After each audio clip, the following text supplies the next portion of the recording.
अभी के टाइम पर किसी भी एग्जाम में टॉप करना हद से भी ज्यादा आसान है, लेकिन अब भी काफी सारे स्टूडेंट्स इस गोल्डन अपॉर्चुनिटी को मिस कर रहे हैं। मेरा तुमसे एक सीधा सा सवाल है, क्या तुमने अपना पूरा सिलेबस कंप्लीट कर लिया है? अब काफी लोगों का जवाब होगा कि नहीं यार, अभी तो बहुत कुछ रहता है, और कुछ लोग कहेंगे कि हाँ कर तो लिया है, लेकिन डर लग रहा है कि कहीं एग्जाम के टाइम पर सब कुछ भूल ना जाऊं। तो आज के दिन मैं वही पुरानी टेक्निक्स बताकर तुम्हारा टाइम वेस्ट नहीं करूंगा, बिकॉज हम दोनों ही ये बात जानते हैं कि हमारे पास टाइम बहुत कम है और इस कम टाइम में हमें जितना हो सके सिलेबस को कवर करना है। मैं कोशिश करूंगा कि मोटिवेशनल ड्रामा कम से कम करूं और चीजों को जितना हो सके सिंपल एंड प्रैक्टिकल वे में समझाऊं, ताकि वीडियो के एंड तक तुम्हें कोई कंफ्यूजन ना रहे। टोटल 5 तरीके मैं तुम्हें बताऊंगा, जिनमें से हर एक अपनी अलग इंपॉर्टेंस रखता है, तो किसी को भी मिस मत करना।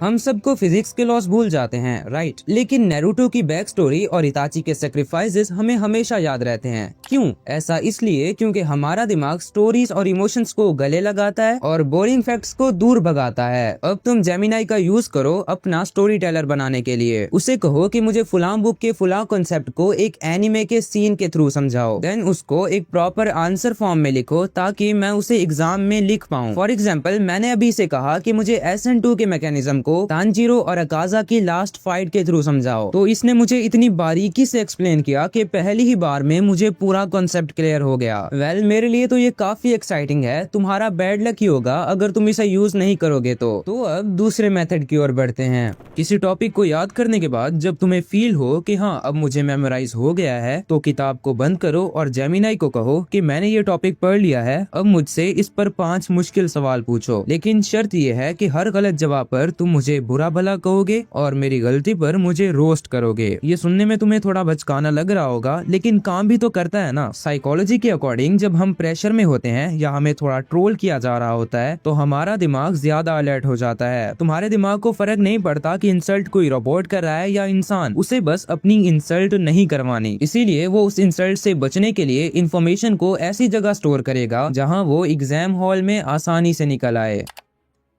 तुम्हारे पास वक्त कम है लेकिन सिलेबस महीनों का है। अब यहाँ पर तुमने थोड़ा सा दिमाग का इस्तेमाल करना है। हर चैप्टर में 80% कचरा होता है और 20% माल होता है, ये तो तुम जानते हो। AI को कहो कि इस चैप्टर को 500 वर्ड्स में समराइज करो, लेकिन सिर्फ उन पॉइंट्स को रखना जो हाई यील्ड हैं और जिनसे लॉजिक बनती है। फिर उस समरी को उठाओ और उसे कहो कि अब इसके फ्लैश कार्ड्स बनाए। तुमने मेहनत नहीं की, तुमने सिर्फ एग्जीक्यूट किया। जो काम पहले के लड़के 10 घंटे में करते थे, तुमने वो सिर्फ 15 मिनट में समराइज करवा के दिमाग में बिठा लिया।